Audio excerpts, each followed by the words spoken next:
Seekor paus pembunuh mendorong bangkai istrinya ke pantai nelayan. Kemudian mulai menyerang perahu nelayan di dekat pantai. Dengan serangan paus pembunuh tersebut, perahu nelayan tersebut berangsur-angsur tenggelam ke laut. Melihat kejadian mengerikan itu, para nelayan panik.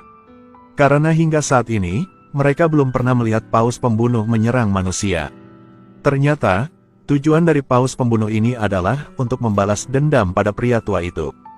Pada titik ini, lelaki tua itu mengerti bahwa paus pembunuh tidak akan memaafkannya. Malam itu, dia membuat boneka yang mirip dirinya untuk menipu paus pembunuh. Dia akan mengambil kesempatan ini untuk menangkapnya, tetapi tidak menyangka paus itu begitu pintar. Paus tahu rencananya, itu merusak pipa minyak. Menyebabkan minyak dalam jumlah besar mengalir ke dalam rumah, kemudian mematahkan tiang penyangga rumah di bawah air. Lampu minyak di rumah itu jatuh, seluruh rumah nelayan itu dilalap api. Melihat asap dan api, paus dengan gembira melompat keluar dari air. Seperti ingin memberitahu orang tua itu, ini hanyalah awal dari rencana balas dendamnya.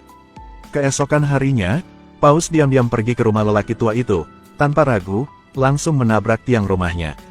Rumah itu langsung kehilangan keseimbangan dan jatuh ke laut. Untungnya istri lelaki tua itu dapat menangkap tiang tepat waktu. Dia tidak jatuh ke air, tetapi ketika lelaki tua itu mencoba menarik istrinya lebih dekat, paus itu melompat keluar dari air dan menggigit salah satu kakinya. Lalu paus itu dengan senang hati pergi. Melihat istrinya harus membayar dengan satu kaki atas kesalahannya. Lelaki tua itu tidak bisa duduk diam dan menunggu kematian. Keesokan harinya, dia memutuskan untuk pergi ke laut untuk melawan paus. Manusia untuk kepentingan mereka sendiri, tidak hanya membunuh paus hamil. Bahkan paus yang baru lahir dibuang ke laut oleh manusia menggunakan senjata air. Melihat istri dan anak-anaknya terbunuh secara tragis, paus jantan menangis terseduh-seduh. Jadi dia berencana untuk membalas dendam pada orang yang membunuh istri dan anak-anaknya. Pertama, menghancurkan rumahnya, lalu menggigit salah satu kaki istrinya. Saat ini, lelaki tua itu menyadari bahwa paus pembunuh ingin membunuhnya. Setelah itu, dia memutuskan untuk berlayar bersama rekan satu timnya ke laut, dengan tegas melawan paus. Saat dia mencari paus tersebut secara aktif menyerangnya terlebih dahulu. Itu melompat keluar dari air dan menarik seorang awak ke laut, yang meninggal tepat di laut. Orang tua itu sangat marah, dia mengambil lembing, siap meluncur ke arah punggung ikan paus. Paus itu terkena lembing, mengerang kesakitan, tetapi tidak menyerah. Ia menggunakan tubuhnya yang terluka untuk membuat kapal menabrak gunung es. Dampaknya sangat kuat sehingga kapal memiliki lubang besar di dalamnya. Melihat kapal itu hendak tenggelam, lelaki tua itu naik ke gunung es terdekat. Mereka ingin keluar dari sini, tetapi paus tidak akan membiarkan mereka pergi dengan mudah. Dipukul beberapa kali, lelaki tua itu tidak tahan.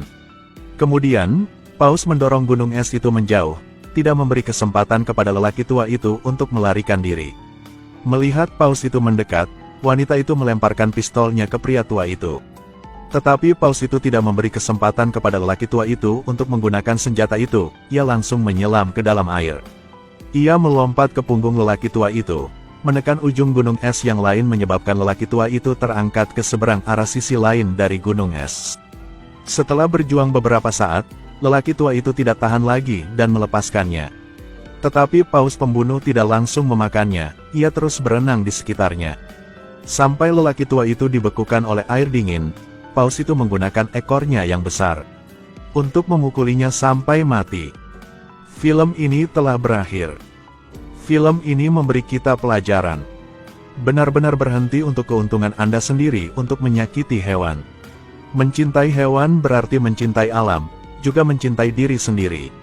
Sampai jumpa di episode berikutnya.